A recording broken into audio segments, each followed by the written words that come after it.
Hi everyone and welcome to Chem class. Today we're going to look at thermochemical equations. And I have an example here where we are being asked to write a thermochemical equation for the combustion of ethane. And I've started us off by writing a balanced chemical equation. But this is not the whole picture.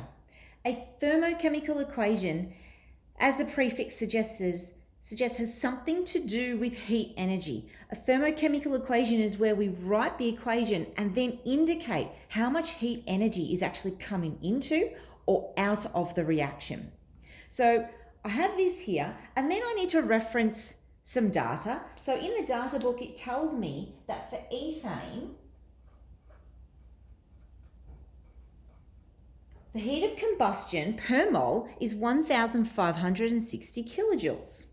However, we have to be careful because we are writing a thermochemical equation, which means that the delta H value has to be relevant to the particular balancing that we have done in our equation. So I'm going to show that to you in a couple of different examples.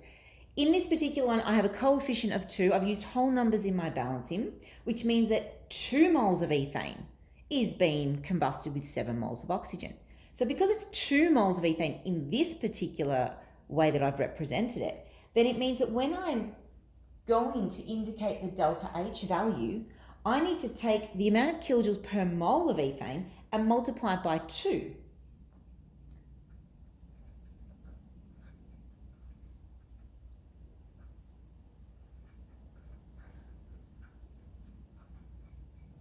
So my representation of the balanced chemical equation has a 2 in front of the ethane, so 2 moles of ethane is being combusted, which means that the delta H value I give has to be 2 times the amount of kilojoules per mole. Because it is exothermic, I know that that means that there is a release of that energy and it has a negative value.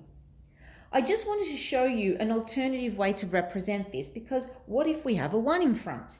Now, the way that this particular equation could be represented with just a 1 in front of the ethane is if I divided each of these coefficients by 2. Now, it is perfectly okay to represent your equation with fractions.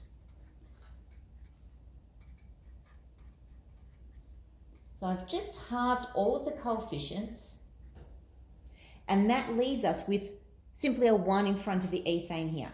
If I was going to write this as a thermochemical equation, then my delta H value is just going to be the same as what I've been provided with in the data per mole.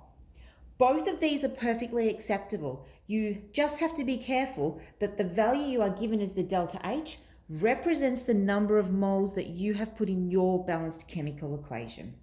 I hope that helps.